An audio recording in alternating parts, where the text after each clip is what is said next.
On commence cette édition avec les interviews de l'IA, avec 3 acteurs qui font l'actualité dans le domaine de l'IA. Autour de la table, donc, Régis Josso. Bonjour Régis. Vous Bonjour. êtes président du groupe DRI et vous nous rappelez même, j'ai envie de dire, qu'en matière d'hébergement de données d'IA, il existe des alternatives aux géants pour garder le contrôle sur nos données. Nicolas Turpot est également avec nous, fondateur de Soned, si je dis bien. C'est ça. Bon, parfait. Vous développez, vous, un nouveau standard pour les objets connectés afin qu'ils comprennent les sons. Vous allez nous expliquer cela. Il y a des applications très concrètes dans le domaine de la téléassistance.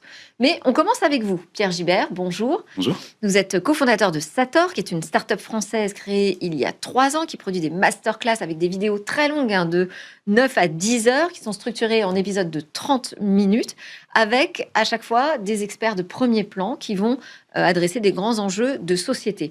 Alors, votre actualité, je voulais qu'on en montre un extrait, c'est le lancement d'Anima Mundi avec Carl Gustav Jung en guest star, j'ai envie de dire ressuscité. Première donc masterclass au monde où un grand penseur est comme ça rappelé à la vie, à l'écran, grâce au comédien François Morel et puis surtout à l'intelligence artificielle, je précise. Regardez. Avec les prouesses technologiques, me voici portant les traits de ce cher Carl Jung. Parfois, j'apparaîtrai pour vous livrer des références contemporaines et vous partager comment sa pensée prend vie aujourd'hui. Ces mots, traversant le temps, trouvent écho dans notre époque. Si je vous parle aujourd'hui, c'est parce que votre monde vacille par perte de sens. Votre époque appelle à une réconciliation avec l'âme. Alors Pierre, parlez-nous de ce projet. C'est un projet qui est effectivement une première mondiale dans le sens où on n'a jamais eu combiné une ambition éditoriale aussi importante, c'est un cours de 10 heures avec Carl Jung, et une ambition technologique aussi importante. Ceux qui ont essayé, c'est la BBC, ils ont fait revivre Agatha Christie pour 2 heures et demie seulement, entre guillemets. Donc là, l'idée, c'est qu'on aille beaucoup plus loin avec notre savoir-faire éditorial. Sator, nous, on sait surtout préparer et faire des contenus pédagogiques longs, etc. Donc là, pour vous, sur ce projet, le gros défi, c'était vraiment le travail sur l'intelligence artificielle ? Alors, on avait 2 gros défis. Déjà, condenser l'œuvre de Jung, qui est un continent, en 10 heures, très pédago, etc. Et en faire quelque chose de très incarnable par François Morel, qui, un talent fou, donc ça n'a pas été le principal challenge, il est vrai. Et ensuite, une fois qu'on a François Morel, qu'on capte en fond vert, etc., on vient le rhabiller avec une IA pour lui coller les traits et la voix de Carl Jung. Et effectivement, ça, c'est un gros défi parce que les IA aujourd'hui, elles savent bien produire des choses assez courtes, mais quand on passe sur du temps long, là, ça mouline. Donc, on est en phase exploratoire de tout ça. Enfin, on a trouvé nos systèmes. Et donc là aussi, effectivement, c'est assez inédit. Et qu'est-ce qu'il a dû faire, François Morel, de spécifique pour se prêter à ce jeu-là ? Alors rien de spécifique pour lui, parce que quand on a son talent et sa carrière, tout est assez facile. Nous, on a rédigé des scripts intégrales avec une équipe d'experts de la pensée de Jung, relus par des thérapeutes, etc. Il a fallu numériser son visage. Oui, alors lui n'avait entre guillemets qu'à incarner ce texte sur prompteur, sur fond vert, et nous, sans forcément lui mettre de capteur ou quoi que ce soit, avec un certain type d'IA, l'IA détecte les traits, les mouvements, etc., et reproduit ça fidèlement, parce qu'on voulait le meilleur du jeu de l'acteur, reproduit ça fidèlement avec une interface numérique. On a un avatar qu'on a créé. Il y a eu une captation tout à fait classique, en fait, pour François Morel. C'est ça. Sans dispositif particulier. C'est vraiment un traitement logiciel qui a été appliqué par la suite. C'est ça. C'est ce qui permet aussi de produire efficacement à moindre coût, parce qu'on n'a pas des budgets du cinéma, mais c'est aussi ce que permet les nouvelles technologies. Et quand vous dites que ça demande énormément de puissance de calcul, j'imagine, vous avez utilisé une infrastructure spécifique ?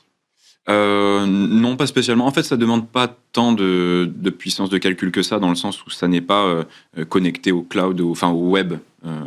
C'est pas une IA générative qui va piocher sur des data centers, etc. Là, c'est plutôt un logiciel qui a été entraîné par IA et qui mouline en local, entre guillemets. Donc, c'est pas ça le... Voilà. Et c'est quoi comme type de logiciel ? Vous pouvez nous expliquer un peu plus précisément ? Oui, alors on passe par une technologie qui a été produite par Runway, une nouvelle feature mais on n'est pas sûr de garder celle-là jusqu'au bout, parce que ça évolue très très vite dans le domaine. Donc c'est pour ça que je voulais pas forcément en parler. Et puis il y a des nouveaux outils qui sortent assez régulièrement. Donc, nous, l'enjeu, c'est d'être aussi toujours en pointe de cette veille-là. Parce que, bon, Et comment intervient l'intelligence artificielle? Juste pour comprendre sur le principe comment ça fonctionne. C'est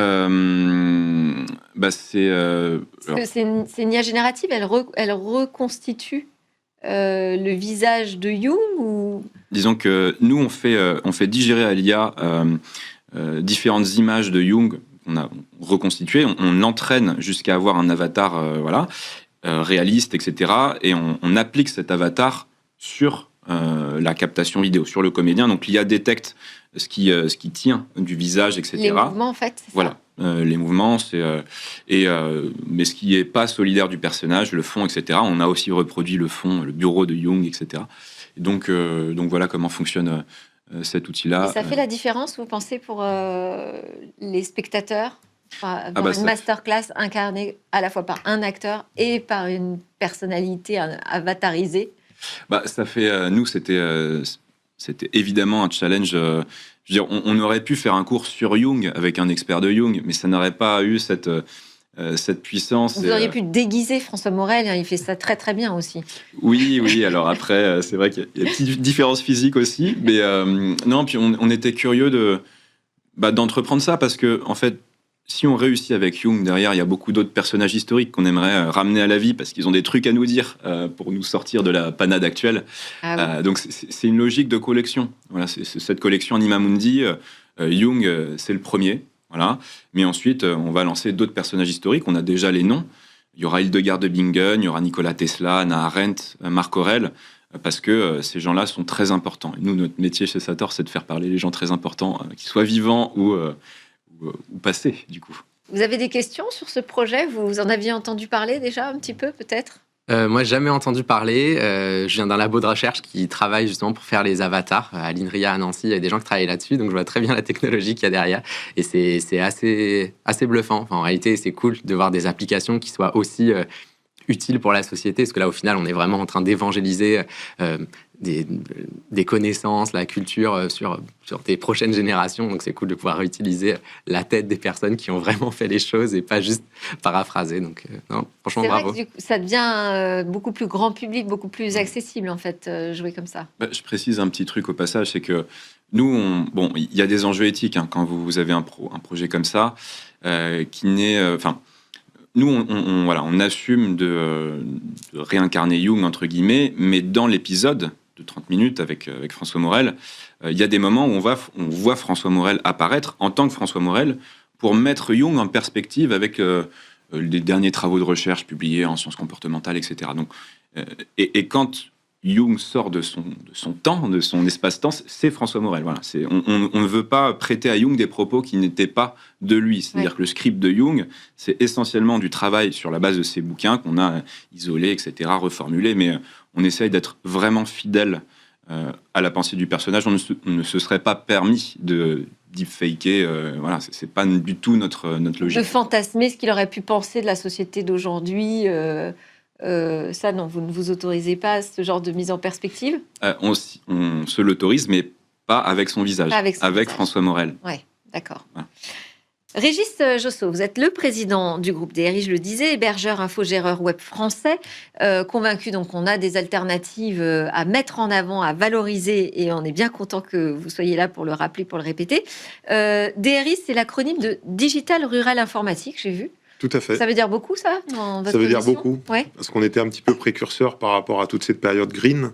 C'est-à-dire qu'en 2001, avec l'émergence des réseaux sur le territoire, on a voulu éviter de prendre la voiture et de commencer le télétravail, déjà pour nos équipes, et de pouvoir avoir un confort de vie beaucoup plus agréable. Donc là, on était en amont aussi sur la partie RSE, de donner, on va dire, du travail à des personnes qui ont peu de mobilité, par exemple, ou pas de mobilité pour des raisons familiales, pour des raisons de santé, et déjà de pouvoir avoir une activité rémunérante.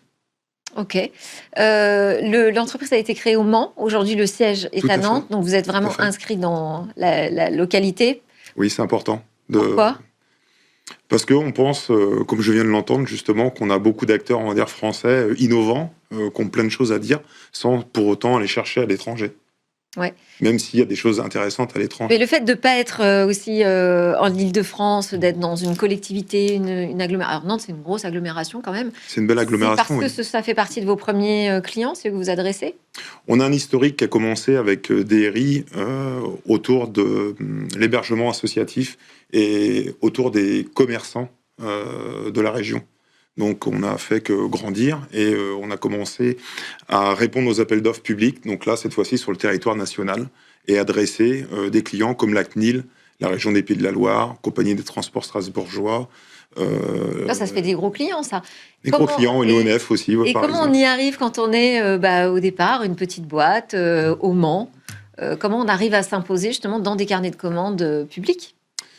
Avec une belle équipe et un bel investissement collectif.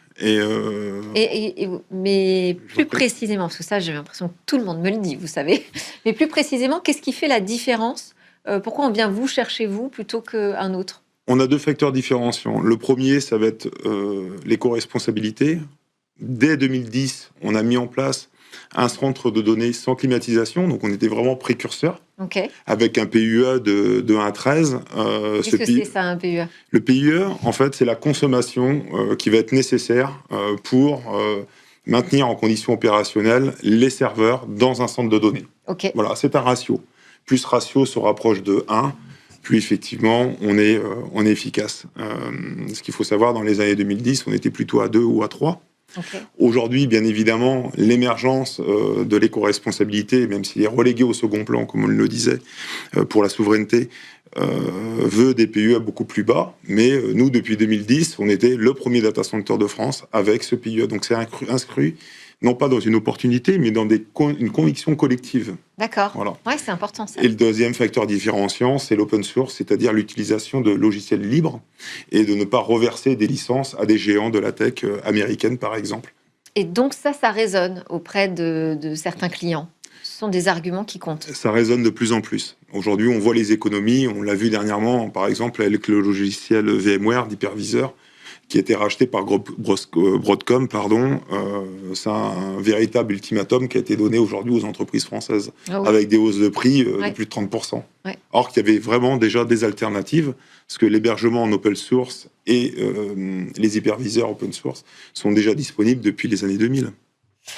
Vous lancez une plateforme IA souveraine. Tout à fait, Qu'est-ce que ça veut dire ? iasouveraine.fr.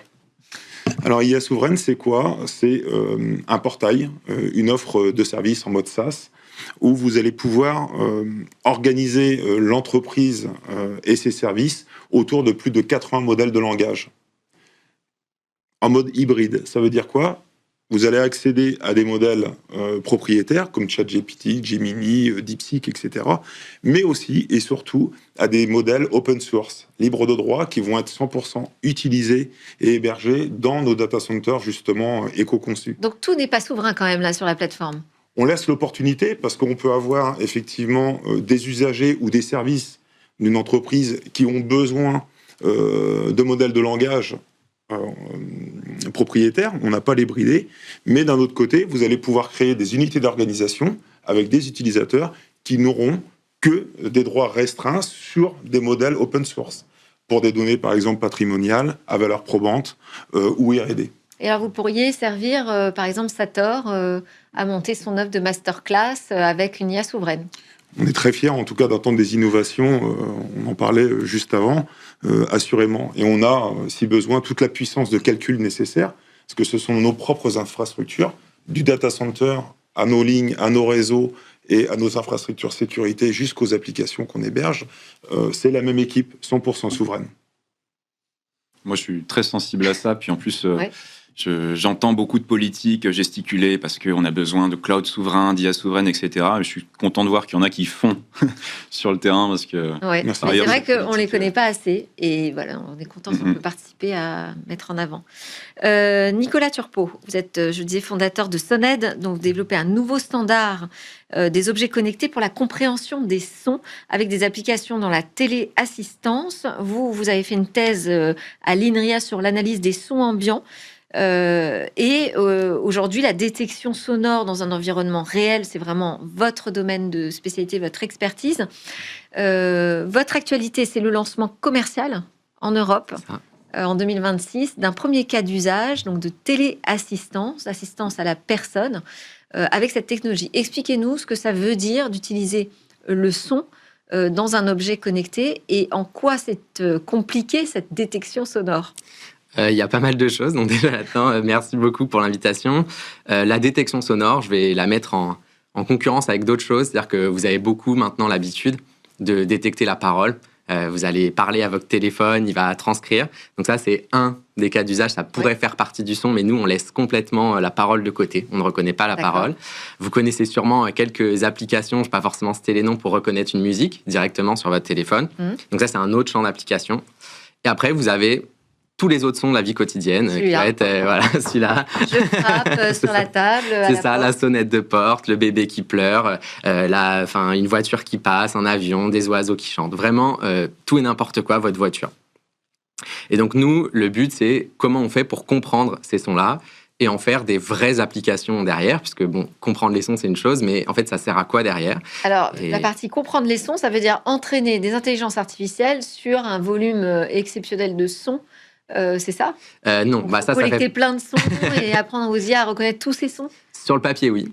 Donc en fait, sur le papier, oui, un géant comme Google va faire ça et il va y avoir un modèle open source qui va reconnaître 200 sons de façon pas forcément très fiable et même souvent pas très fiable sur des cas d'usage concrets. Nous, notre approche et mon expertise de thèse, c'était de montrer qu'avec quelques centaines de sons, donc si par exemple vous voulez qu'on reconnaisse des douches, vous me donnez 100 douches différentes chez 100 personnes différentes, et après on va être capable de reconnaître toutes les douches. Et donc, grâce à ça, on va permettre de dire, cette IA qu'on a entraînée, on est très malin dans la façon de poser le problème, et grâce à ça, on a des IA qui sont petites, qu'on est capable de compresser, qu'on est capable d'embarquer dans les objets connectés. Donc, en fait, on se focalise, nous, sur les cas d'usage. Donc, on prend des cas d'usage, on va dire, il faut détecter 3 types de sons. On va détecter ces 3 types de sons pour un autre cas d'usage. Pas besoin. Donc, je vais en citer 2. Par exemple, la téléassistance, ça va être détecter quelqu'un qui appelle à l'aide, quelqu'un qui gémit de douleur, un cri de panique, une chute. Donc là, nous, comme je dis, on ne détecte pas la parole, c'est l'intonation dans la voix. Et l'autre qui va être... Et la chute, ça peut être plein de sons très différents ? Ça peut être plein de sons très différents. Ça va être un bruit percussif, par exemple, assez lourd. On le fait dans le cadre des EHPAD. À domicile, on ne le fait pas encore, puisque ça va permettre de couvrir une trop faible distance. Donc, on se focalise d'abord sur... toujours pareil, comment on fait pour résoudre 95% du problème ? Une personne qui est au sol, il faut l'aider, elle va être capable d'appeler à l'aide. Et un autre cas d'usage qui n'a rien à voir, ça serait par exemple pour des machines industrielles, faire de la qualité, par exemple, un bruit suspect, dire pour de la maintenance sur les machines ? Pour de la maintenance sur les machines, maintenance prédictive. Le cas grand public, c'est votre voiture, elle a un bruit de roulement, vous l'entendez. Et en fait, on pourrait très bien avoir une IA qui détecte ce bruit de roulement pour vous dire il serait temps d'aller chez le mécano. Ça peut servir dans la sécurité, j'imagine aussi, en cas d'intrusion, je ne sais pas. Non ? Ça peut servir dans la sécurité, ça peut servir dans la défense. C'est justement les cas d'usage là, qui vont venir normalement d'ici 2020. Et ça peut s'implémenter dans n'importe quel objet connecté, cette technologie ? À partir du moment où il y a un microphone, oui. Et ça peut se mettre dans n'importe quel type d'objet connecté. Et ça, c'est une grosse partie. Et ça ne demande pas d'aller appeler des grands volumes de données dans le cloud ou... C'est là où toute notre grosse différence, c'est tout est sur l'objet. Rien sur le cloud, donc tout tourne directement dans votre. Si on prend votre téléphone, par exemple, votre téléphone pourrait être en mode avion, que ça comprend les sons. Après, on a besoin d'une connectivité pour envoyer l'alerte, dans le cas de la téléassistance. Mais ça, cette alerte, elle peut être envoyée. Vous, pour bien comprendre, Sonnette, vous fournissez l'algorithme, c'est ça. Nous, on fournit l'algorithme. Et après, charge en fait au fabricant de l'objet de l'intégrer. Ouais, nous on fournit le logiciel. Trouver le service derrière et. C'est ça, nous on fournit le logiciel et on fait une librairie, on appelle ça, on le package pour qu'il puisse le mettre très facilement et qu'il puisse être lié avec ses cas d'usage. Donc s'il veut appeler un numéro de téléphone en cas d'alerte, s'il veut déclencher un autre device parce que par exemple pour la maintenance prédictive, tout ça on va l'aider. Enfin ça fait partie du package, mais nous ce qu'on vend, c'est l'algorithme. Et donc, première application concrète, on va voir ça au CES de Las Vegas. C'est exactement ça, on va voir ça au CES de Las Vegas. Pas mal comme lancement. Vous avez des questions là-dessus ? C'est étonnant. Non. Je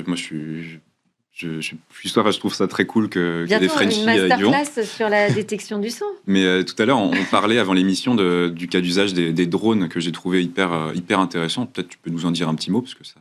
Bah oui, par exemple, ça c'est un des cas d'usage. Pour surveiller des sites. C'est ça. En fait, aujourd'hui, les drones sont très furtifs, donc très difficile avec du visuel ou avec des capteurs radar de les détecter. Et donc sur le terrain, beaucoup de gens entendent des drones arriver. Donc on pourrait faire la même chose avec la détection sonore. Donc ça, c'est un des multiples cas d'usage, et c'est aussi pour ça que nous on vend l'algorithme. Parce que notre but, c'est de faire pas mal de cas d'usage et de vraiment utiliser notre expertise. Et quand on est une start-up, je peux dire une start-up? Oui, c'est complètement une start-up. Quand on est une start-up, la difficulté, c'est effectivement, j'imagine, de ne pas trop s'éparpiller, de bien choisir ses marchés. Je sais pas, une start-up française comme ça, qui a une attention à la super techno. diversification, effectivement, oui. Ouais. Bien choisir ses chemins et ses voies de bataille aussi également. C'est ça. Et peut-être pas dire oui à tout, je sais pas. Bah, c'est ce qu'on échangeait, et je pense que tu en as bien conscience en tout cas. Oui, ça, c'est-à-dire les uns après les autres. C'est pour ça qu'on fait d'abord la téléassistance, et nous, c'est très clair. On peut faire la même brique pour le travailleur isolé.